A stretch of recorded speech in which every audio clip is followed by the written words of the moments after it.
Graça e paz, sejam todos muito bem-vindos. Este é o canal Ensino e Palestra. Meu nome é Alex Paulo. É uma grande honra estar aqui na sua companhia. É uma grande honra ter a sua companhia aqui para o nosso vídeo. Muito obrigado a você que toda quarta-feira, 8 da noite, já está ligadinho no nosso canal, já está ligadinha no nosso canal para curtir o vídeo da semana. Toda quarta-feira, 8 da noite, tem a estreia do vídeo da semana aqui no nosso canal Ensino e Palestra. E aqui nós estudamos a Palavra de Deus. Nosso objetivo aqui é estudar sistematicamente a Palavra de Deus. É um estudo sistemático das Sagradas Escrituras. Aliás, Sagradas Escrituras, Bíblia Sagrada, que é o tema do nosso primeiro trimestre de 2022. A nossa revista Lições Bíblicas, o guia de estudos publicado pela Casa Publicadora das Assembleias de Deus, traz como tema para o primeiro trimestre de 2022 a supremacia das Escrituras, a inspirada, inerrante e infalível Palavra de Deus.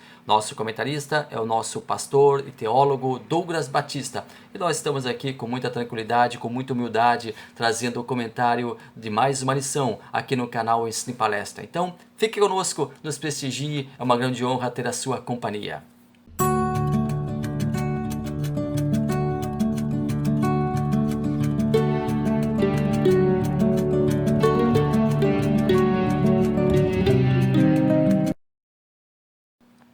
A lição de hoje é a número 8. A lei e os evangelhos revelam Jesus. A nossa leitura bíblica em classe está no livro de Deuteronômio, capítulo 6, versículos 4 ao 9, e também no Novo Testamento, ali no Evangelho de Jesus Cristo, segundo escreveu o Dr. Lucas, capítulo 1, versículos 1 ao 4. É importantíssimo, é imprescindível você fazer leitura destes dois textos bíblicos para uma melhor compreensão, para que você tenha um pano de fundo para a lição que nós estamos trabalhando a partir de agora.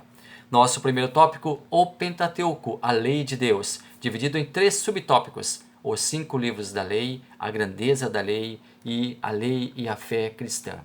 Segundo o pastor Douglas Batista, o comentarista do nosso trimestre, no seu livro A Supremacia das Escrituras, os livros antigos eram escritos em rolos, geralmente de 9 metros de comprimento, mais ou menos o tamanho necessário para acomodar de Gênesis até Deuteronômio. Portanto, a expressão Pentateuco corresponde ao conjunto formado pelos 5 primeiros livros do Antigo Testamento. Na língua original, o título de cada um dos 5 livros que formam o Pentateuco recebe como nome a primeira palavra do texto hebraico. Já na língua portuguesa, seguimos a tradução grega da Septuaginta. Gênesis, primeiro livro, significa começo. Êxodo, segundo livro, significa saída. Levítico, terceiro livro, significa aquilo que pertence aos levitas. Números, quarto livro, significa contagem, estatística. Deuteronômio, quinto livro, fala da segunda promulgação da lei. Aliás, lei. Os 5 primeiros livros para o povo judeu são conhecidos como Torá. Já para nós, ocidentais, os 5 primeiros livros são conhecidos como Pentateuco. E esta palavra, Pentateuco, ela origina-se de 2 outras palavras. Penta, que significa 5, e teuco, que significa rolo ou livro. Então, Pentateuco significa 5 livros. Os 5 primeiros livros.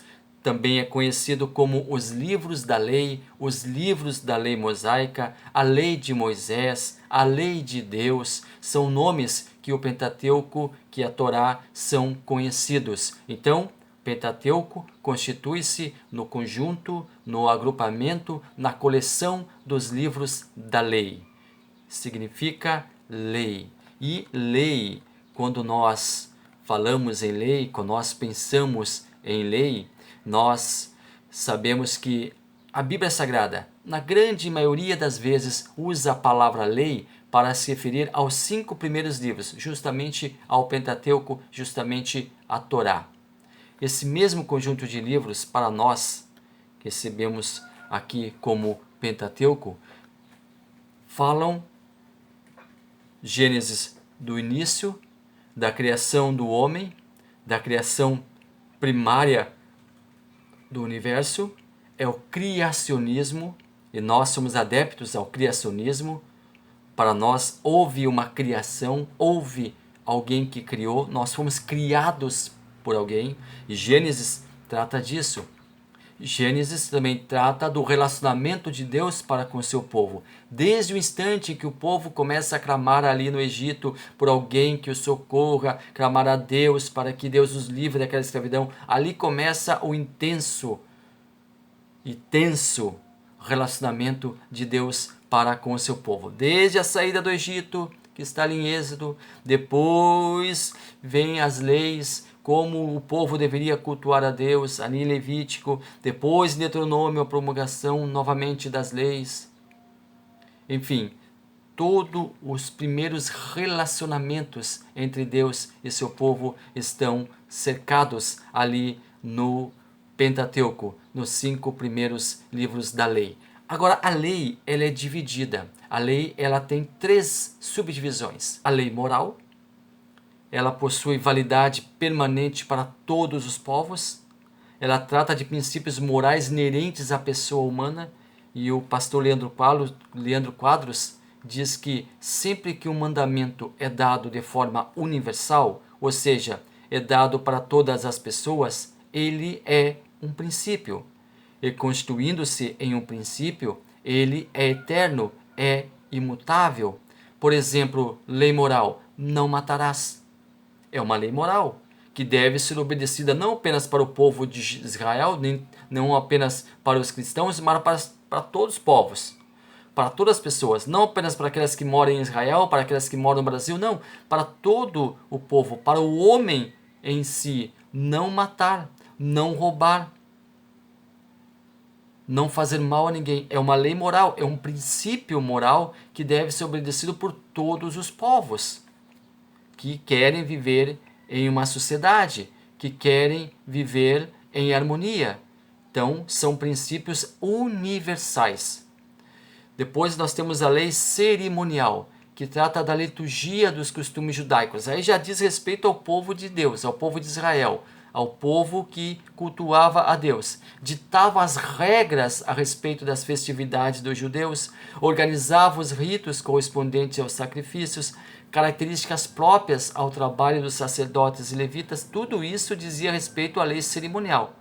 E nós também tínhamos a lei civil, ditava as regras comportamentais dos judeus e seu relacionamento interpessoal, como eles deveriam viver inseridos em uma sociedade, como eles deveriam ali tratar uns aos outros, o que deveriam fazer ou o que deveriam deixar de fazer.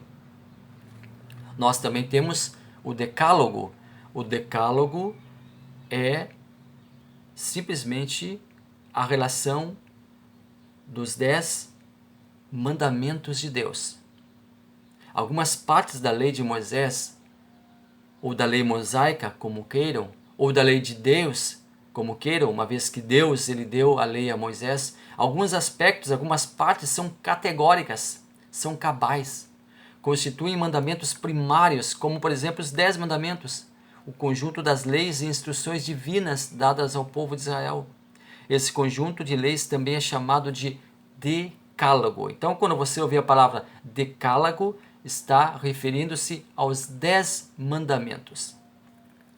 Nós falamos que para nós é Pentateuco, são os 5 primeiros livros da lei, são os 5 primeiros livros da Bíblia Sagrada, os livros da lei. E para o povo judeu é a Torá. Pois bem, o povo judeu tinha por costume que o pai, dos 3 aos 12 anos do seu filho, ensinasse o seu filho através da lei oral. Ele falava muito sobre a lei, sobre a palavra de Deus com seus filhos, sobre o que Deus havia feito pelos seus antepassados, sobre o que Deus havia feito através dos seus pais, seus avós, seus tataravós, enfim, dizia para o seu filho, contava para o seu filho os benefícios que Deus havia feito ao seu povo, desde a passagem pelo deserto até a chegada à nova terra, enfim, tudo era oralmente passado, era transmitido para os filhos. Depois a criança, aos 12 anos, era encaminhada para a sinagoga, onde ali ficaria sob a tutela dos sacerdotes, sob a tutela dos homens que serviriam como instrutores para a criança, os líderes que seriam os instrutores da criança. E a primeira leitura era sempre tirada do livro da Torá, um dos livros da Torá, um dos 5 livros ali eram lidos para as crianças. E durante um ano, todos esses 5 livros eram lidos inteiramente, ou seja, a criança aprendia sobre a lei de Deus. A criança aprendia sobre o próprio Deus ali na sinagoga.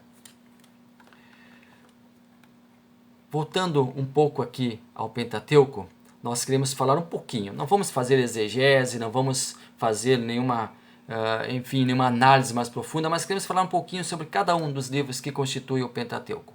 Primeiro livro, Gênesis, que significa princípio, começo, origem, fala do surgimento do mundo, da história do povo de Deus, a criação do mundo, a criação do homem, a história dos patriarcas, a história do povo de Deus, o relacionamento de Deus para com o seu povo. E nós aqui no livro de Gênesis temos algumas teologias encontradas. Nós encontramos a teologia da criação, o criacionismo.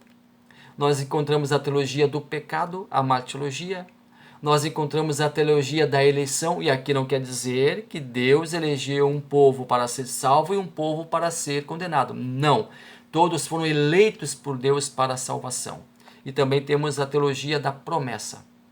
Já no livro de Êxodo, nós temos ali a passagem do povo, a saída do povo do Egito, a passagem da escravidão para a liberdade. O livro começa narrando a saída dos hebreus da terra do Egito, onde eram escravos e ganhavam a liberdade, ganhavam uma nova perspectiva. Também fala da Páscoa, da implantação da Páscoa dos hebreus. E o livro de Êxodo, ele traça ali a finalização da escravidão e o início de uma nova vida, de uma vida verdadeira, porque ali no Egito eles eram escravos e eram considerados como absolutamente nada. Eram apenas uma matéria de trabalho, constituíam-se apenas mecanismos de trabalho para o povo ali do Egito, e agora eles ganhavam vida própria ao saírem ali daquela terra. O terceiro livro, Levítico, que era a formação do povo de Deus. Levítico quer dizer, fala sobre a tribo de Levi. A tribo de Levi, conforme nós sabemos, é a tribo de Israel que foi escolhida por Deus para exercer a função sacerdotal no meio do povo. Uma curiosidade sobre o livro de Levi é que ele é um livro legal. Ele é um livro legislativo, ele é um livro que fala sobre leis, mas também nós temos algumas teologias encontradas aqui em Levítico. A teologia do sacrifício, onde o povo deveria sacrificar ao seu Deus, oferecer holocaustos ao seu Deus. Depois nós temos o livro de Números, que fala sobre estatística, que fala sobre contagem, é o povo que saiu da terra prometida, e chama-se Números porque ele começa com um grande recenseamento do povo hebreu ali no deserto. Fala sobre a divisão das 12 tribos de Israel, o tabernáculo onde ficava guardada a Arca da Aliança, as funções das tribos, a escolha dos levitas, a missão dos levitas, Arão como sacerdote. E também nós temos a teologia ali em Números, a teologia da fidelidade de Deus. E finalmente nós temos o quinto livro, Deuteronômio. O povo toma conhecimento do seu relacionamento, toma conhecimento de como deveria portar-se diante de Deus. O povo viverá feliz na terra se for fiel à aliança de Deus. Já se houver a infidelidade, também haverá desgraça, também haverá perda, também haverá problemas. Mostra que o comportamento fundamental do homem para com Deus é o amor em todo o seu ser. Amarás o Senhor teu Deus de todo o teu coração, de toda a tua alma e de todas as tuas forças. Então, estes são os 5 primeiros livros da Bíblia Sagrada. Ainda, nós temos a teologia em Deuteronômio, nós temos a teologia do culto a Deus. Estes são os livros, então, que compõem o Pentateuco, os livros da lei. Segundo tópico, os evangelhos, a mensagem de Cristo. Primeiro subtópico, o conceito de evangelho. Segundo, a mensagem do reino de Deus. Terceiro, a mensagem da salvação.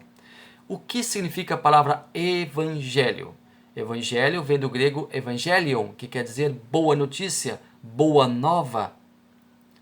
E os livros que compõem os evangelhos são Mateus, Marcos, Lucas e João. Sendo que Mateus, Marcos e Lucas, eles trazem muitas vezes algumas narrativas parecidas sobre a ótica de cada um dos autores. Já João, ele é um livro um pouco diferente, nós vamos falar isso daqui a pouquinho. Mateus era chamado de Levi, filho de Alfeu, e também era irmão de Tiago.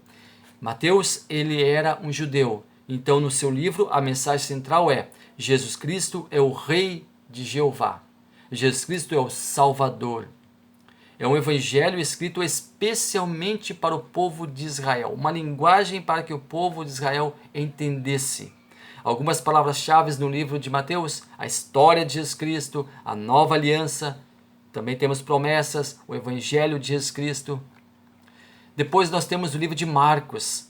Marcos foi escrito por João Marcos. Você deve lembrar que João Marcos, ele foi companheiro de Paulo e Barnabé. Na verdade, ele era sobrinho de Barnabé. Outros dizem que ele era primo de Barnabé. E João Marcos, ele esteve com Paulo e Barnabé na primeira viagem missionária. Mas logo ali, na primeira cidade, João Marcos desiste de tudo, abandona, não quer mais saber e vai embora.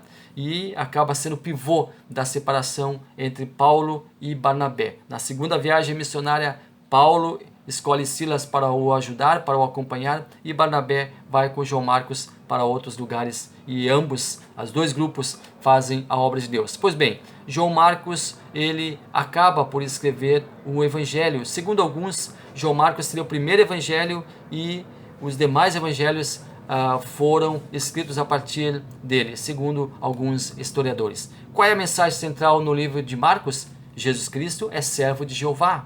O evangelho das ações, o evangelho das obras. Também fala sobre a história de Jesus Cristo, narra a história de Jesus Cristo. Marcos, ele não foi apóstolo, mas foi discípulo deles. E ele foi uma amizade muito grande com Pedro, que o chama de seu filho. Ele também foi alguém escolhido por Deus para trazer o evangelho de Jesus Cristo para nós. Terceiro livro, Lucas. Terceiro livro que compõe os evangelhos, Lucas. Lucas, ele era um médico. Interessante que Lucas, ele não era judeu. E o único autor bíblico que não era judeu era exatamente Lucas.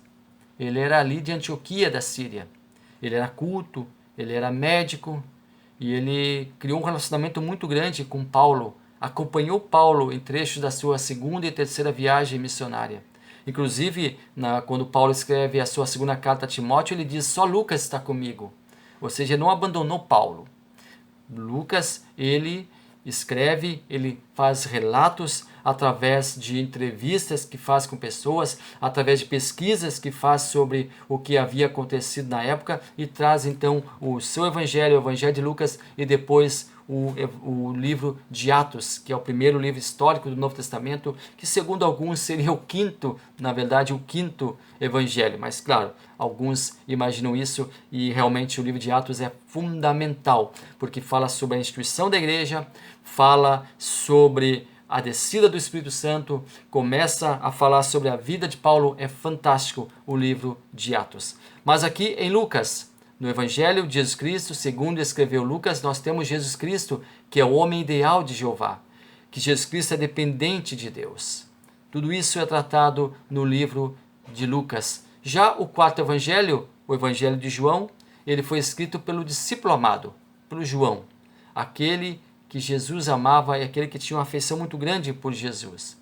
E ele traz Jesus Cristo como Deus, Jesus Cristo como Messias, Jesus Cristo como Filho de Jeová. O livro de João, ele provavelmente foi escrito entre os anos 95 e 100 depois de Cristo.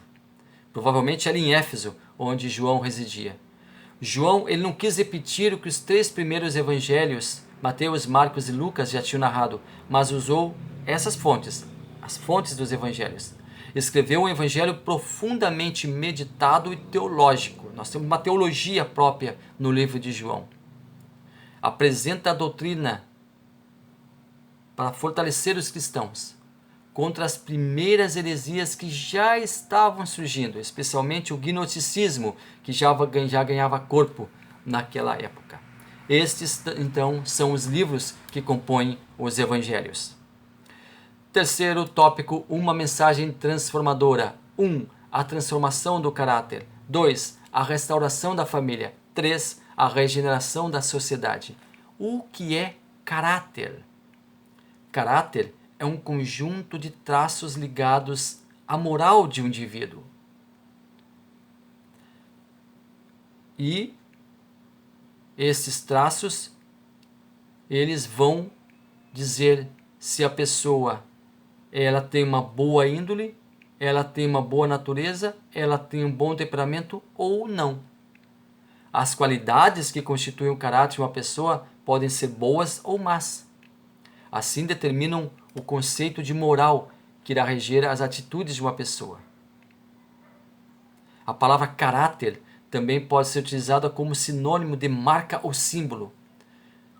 Por exemplo, na informática, as teclas de um teclado são conhecidas como caractere, assim como as teclas de uma máquina de escrever são conhecidas como caractere. A marca, a impressão. Então, o caráter é a marca, é a impressão da pessoa. O caráter não pode ser confundido, e muitos o fazem, com personalidade. Personalidade é um conjunto de características psicológicas marcantes de um indivíduo. A partir da personalidade determina-se a individualidade de uma pessoa, a forma que ela se relaciona socialmente e a maneira que pensa, a maneira que sente, a maneira que age. E este conjunto de características psicológicas torna um indivíduo único, pois cada pessoa tem uma personalidade própria e ela se distingue psicologicamente dentre as outras. A personalidade não é algo fixo. Certos traços mudam com o passar do tempo. Certos traços são influenciados pelo meio social em que a pessoa vive. Há traços de personalidade que são estáveis e outros instáveis. Os estáveis, por exemplo, a inteligência, enquanto que a autoestima pode sofrer instabilidade. Então, esta é uma preciosa comparação entre caráter e personalidade que não devem ser colocados em algo da mesma natureza. São coisas distintas conforme nós vimos. Para encerrar, nós vimos aqui na aula de hoje sobre a Torá, sobre a lei de Deus, sobre o Pentateuco, e lá no Pentateuco, lá nos 5 primeiros livros da Bíblia, Jesus Cristo está presente. Porque ali nos 5 livros fala sobre a criação do universo e Jesus Cristo está presente na criação do universo. No plano de Deus para a salvação do homem, Jesus Cristo está presente no plano de Deus para a salvação do homem, porque o plano foi feito nos céus por Pai, Filho e Espírito Santo. A Trindade elaborou o plano de salvação. Fala nos 5 primeiros livros também sobre sacrifícios, o povo trazendo sacrifícios ao sacerdote. Ora, Jesus Cristo se deu em sacrifício por nós.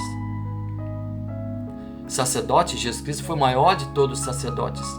Sumo sacerdote, Jesus Cristo foi o maior de todos os sumos sacerdotes. Então, Jesus Cristo está ali nos livros da lei.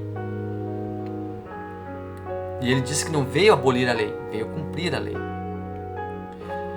Jesus Cristo também está nos evangelhos, porque os evangelhos falam da sua vida, os evangelhos falam da sua missão, os evangelhos falam do período em que Cristo esteve aqui na terra, fazendo com que a humanidade tivesse a reconciliação com o seu Criador. Então Jesus Cristo está inserido lá nos livros da lei e também nos evangelhos. E em toda a Bíblia Sagrada, Pai, Filho e Espírito Santo estão em toda a Bíblia Sagrada. De Gênesis a Apocalipse, nós encontramos a Trindade.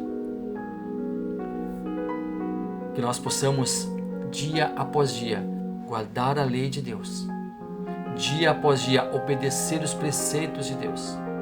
Dia após dia, cultuar a Deus como Ele quer ser cultuado. Dia após dia, relembrarmos a vida e a obra de Jesus Cristo em favor de nós e de toda a humanidade. Que fique marcado constantemente em nosso ser. Nós temos essa marca, esse caractere da obra de Deus na nossa vida, do amor de Deus por nós, e que nós possamos transmitir este amor para outras pessoas. Que nós possamos marcar outras pessoas também com o amor de Deus. Esta foi a aula da semana. Muito obrigado a você que esteve até aqui conosco. Foi uma grande honra receber a sua companhia.